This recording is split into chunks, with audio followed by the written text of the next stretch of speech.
You've removed all the crossing branches, brought it down to the height.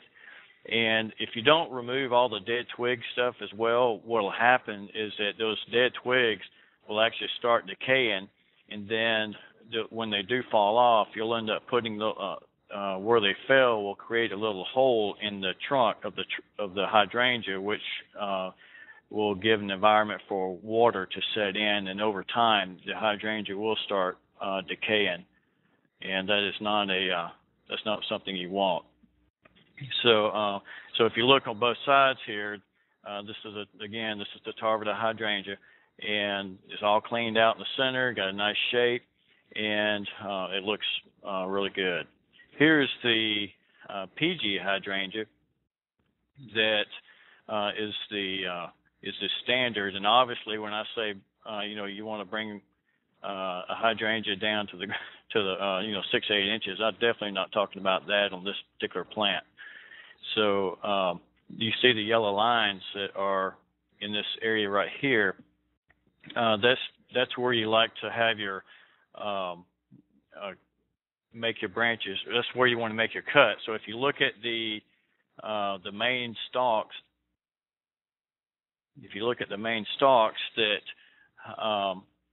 and then you end up having new growth off of it, you want to prune the new growth down to about 4 inches from the main stalks. If you make them any longer, what's going to happen is when the plant does bloom and it gets heavy, the branches start breaking.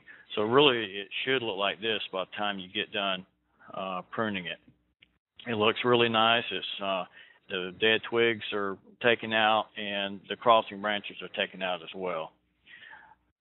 Next one is the oak leaf hydrangeas, and this one here, you definitely don't want anybody to ever rejuvenate this thing because if you do, well, before I answer that, go ahead and answer this question, please. I thought you were going to give it away there, Rick. So everybody go ahead and answer this, please. Sorry, Todd, I didn't see this one. Yeah, I snuck another question in on you. You'll understand at the end. 70%. Everybody must know this one pretty. Answering it really fast. You did a little lead in there. Yeah.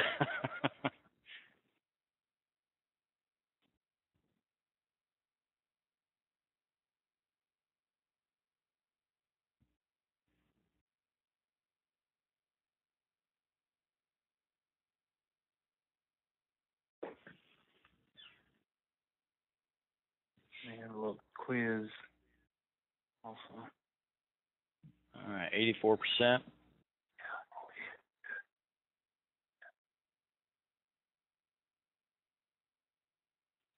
Yeah, Rick, I think that's probably about all we're going to get. Okay. Your hydrangeas, cordifolia flower on new growth, and 70% says false. That is the right answer. All right. Now, one thing about the oak leaf hydrangeas, if you end up pruning these things down really low, you probably won't get any blooms for at least 2 to 3 years. And so right now, what would be good is going in and, if you have a consistent height that you want to have, for an example, this next slide here. Come on.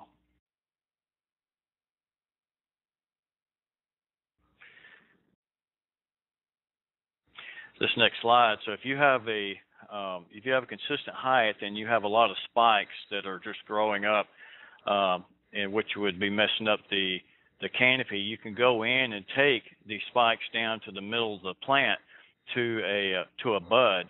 Now, obviously, you won't get any blooms off of that one cut there, but whatever you don't prune, you can get plenty of blooms from it. So basically, when you do make a cut, and stagger your cuts as well. You notice I don't have just a straight line all the way across. When you stagger your cuts, wherever you make that cut, that's where it's going to produce some branches and then some foliage. So you'll start filling in foliage into the center of the plant. Buddleias is a plant that I don't ever recommend you pruning before February. I know that I've seen some pruned in December and January, and the reason why you don't want to prune them before then is because the Buddleia's wood is really soft, and when you do, especially the bigger the branches, and when you use loppers or your pruners, or maybe even a handsaw, that the wood can kind of splits in the center, and when you have water that settles inside a crack and then it freezes, well, when you have that happen multiple times, well, eventually that crack will start expanding. And over time, within 3 or 4 or 5 years, that crack will expand to the point to where it'll really split. I don't know if you've ever seen a buddleia that's really old and it's just split in half and just laying over. 80% of the time, that's usually what has happened. Ooh, just kind of echo. All right. Okay. That way you're not minutes on the phone. All right, crepe myrtle. Everybody ever heard of this? A little easy. This is something that you see quite a bit around Atlanta. And this is a nice crepe myrtle that was just butchered by a homeowner. It was that's a shame. You can actually see where right here where it just split, and they just basically left it. I wish they just left the tree alone, because you know it looked really, really nice. Here's what the crepe myrtle really should look like when you get done, and actually you don't even have to prune the crepe myrtle. If you do prune the crepe myrtle, it's mainly for aesthetics, and I really don't ever recommend bringing it down more than a third. And if you need to bring it down just a little bit more, you can, but any more, and you're not doing that crepe myrtle any justice.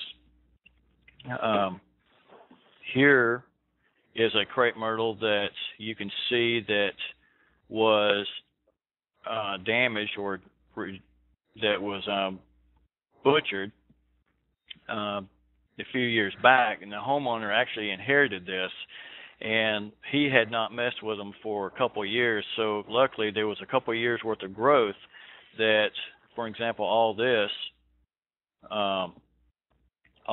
here is 2 years worth of growth. So I was able to work with it to encourage the tree to actually start getting taller. All right.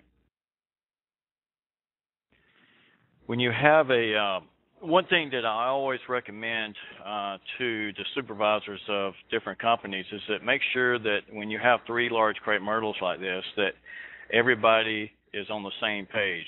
You don't want 3 people who are pruning these things that, one, they don't like each other, or they've just met, or either you just got somebody who doesn't communicate. So you don't want somebody to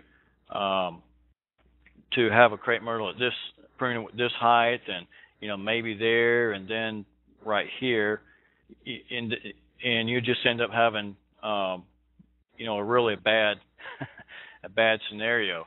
So here in this situation, we were able to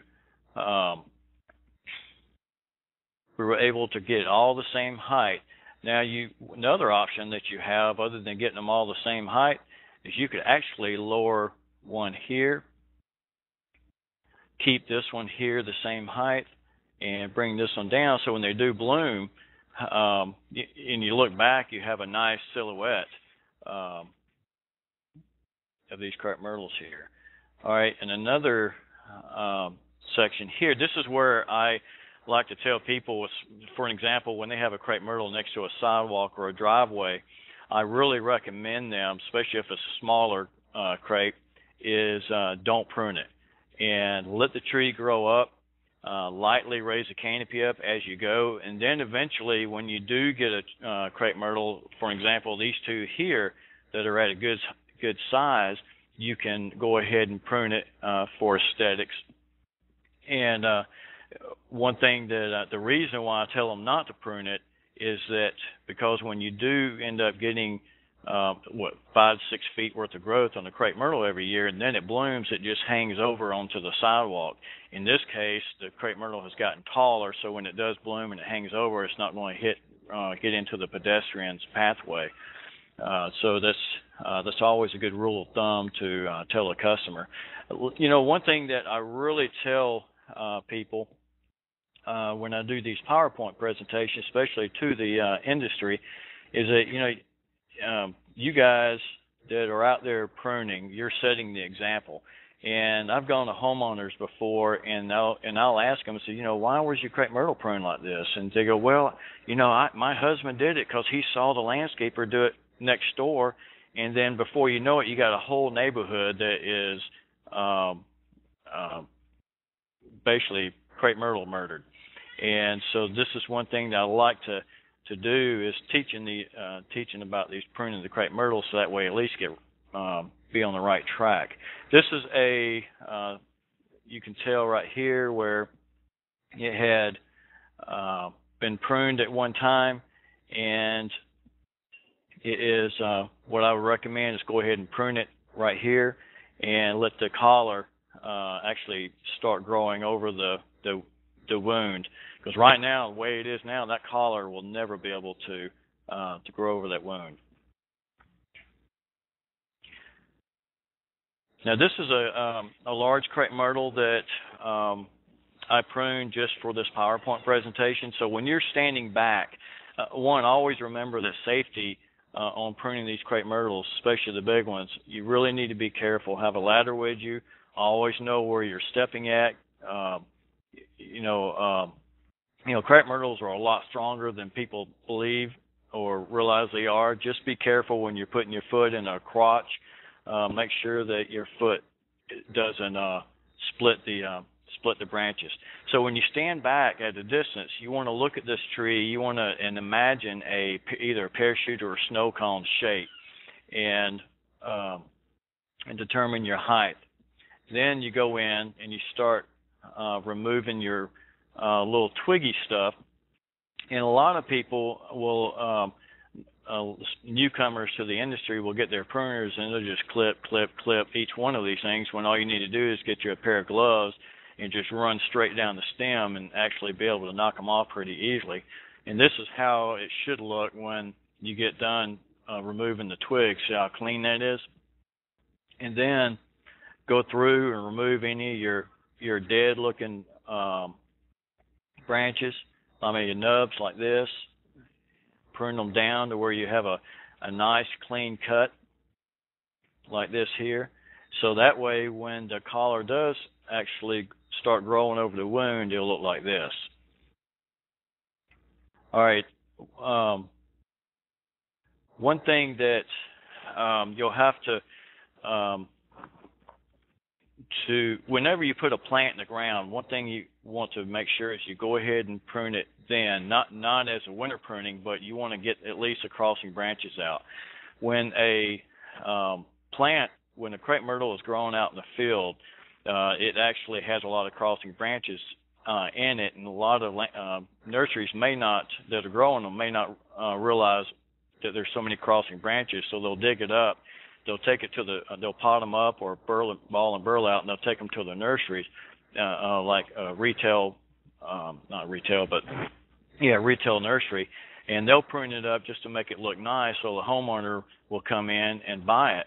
Well, there's still a lot of crossing branches in there, and if you don't remove them, you can actually get a scenario like this over time where you got two branches that will fuse together, or either they're sitting side by side and the wind will blow them and it just scars up the bark. So this branch right here could have been probably removed a long time ago when it was smaller, but unfortunately now there's nothing you can really do about it. And so now you're working on your shape.